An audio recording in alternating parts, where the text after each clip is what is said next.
If you're struggling with the last boss from the legendary campaign, this is the build for you. You're able to stun all 3 champions with your kit. The jolt effect from your grenades will stop any overload champions. The stun from your arc melee will stun unstoppable champions. And the primary exotic for this build that we'll be rocking will help us get rid of all of the barrier champion.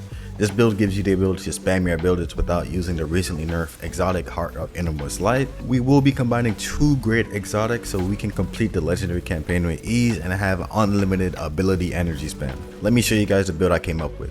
Before I go into the subclass, let me show you guys the mod setup and the exotic we will be rocking first. So the primary exotic we will be rocking will be Wishender. The reason for that is because Wishender does a ton of damage, especially in high level content when we're going against red bar enemies. And we're going to combine that with Armentarium. Armentarium gives us 2 grenades, so we're able to spam those 2 grenades consistently once I go into the Arc 3.0 subclass. But by running high level content such as the legendary campaign or Nightfalls, you want to be using a primary exotic weapon, so the weapon of choice in today's build will be Wishender. Let's dive into the mod system and let me show you guys the way I built this setup. So we are going to be rocking 2 grenade kickstarters on our gauntlets. Since mods are now specifically tied to the armor piece, you will have to be rocking these mods on your gauntlets. So we do have double grenade kickstarters. Anytime we do have armor charge, when we throw a grenade, we are going to consume that armor charge, and we are rocking firepower. So when we get final blows with our grenade, that's going to be one way for us to spawn orbs of power. The second way we're able to spawn orbs of power by ourselves will be by using kinetic siphon on our helmet. So when we do slay out with the Wishender, because it's doing so much damage, if you are currently matching the surge of that Nightfall, then your kinetic weapon will deal even more damage. So you should be able to pretty much kill any adds in your way if you're running Wishender.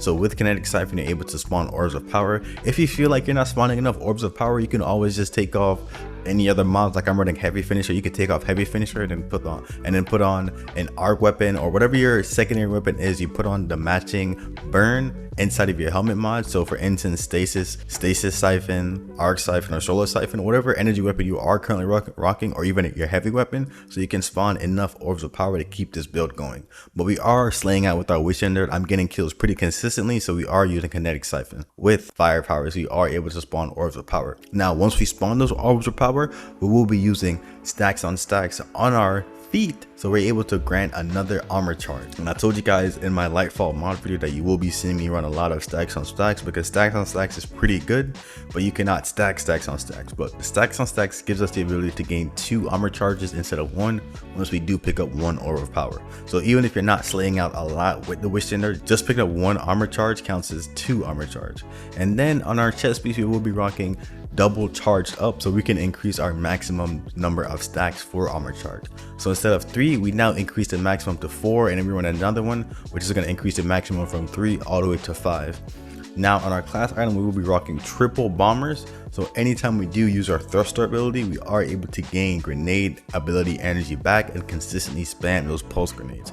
And those are the mods we are rocking. We're rocking triple bomber on our class item, stacks on stacks on our leg, double charged up on our chest piece, 2 grenade kickstarters on our gauntlets combined with firepower, and then kinetic siphon on our helmet. You can always switch up the siphons if you aren't spawning enough orbs of power. Now for the subclass, we are using Thunder Crash, and we are using thruster because that is the cheapest ability we can use, and we can consistently spam it. We're going to be using strafe lift. And then this is the keys. In order to be able to stun those unstoppable champions, you are going to need to blind those enemies. So in order for them to blind them, you have to be rocking shoulder charge in your Arc 3.0 setup. The next thing we do have are pulse grenades, because storm grenades took quite a hit, and now you can't consistently spam storm grenades because of the hit they took pre-Lightfall, and then they nerfed Heart of Innermost Light on top of that. So storm grenades are pretty much out of the question for right now, and we are going to be using pulse grenades. Pulse grenades do a lot of damage, and we're able to spam 2 of them consistently.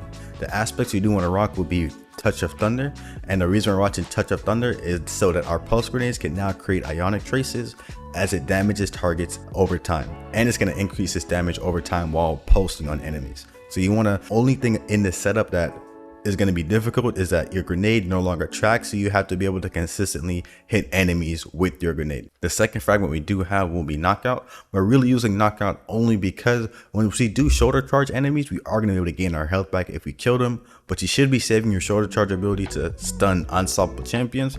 But if you are using it to kill regular enemies, you are going to regain your health back, and we are getting a nice 2 fragment massage from that.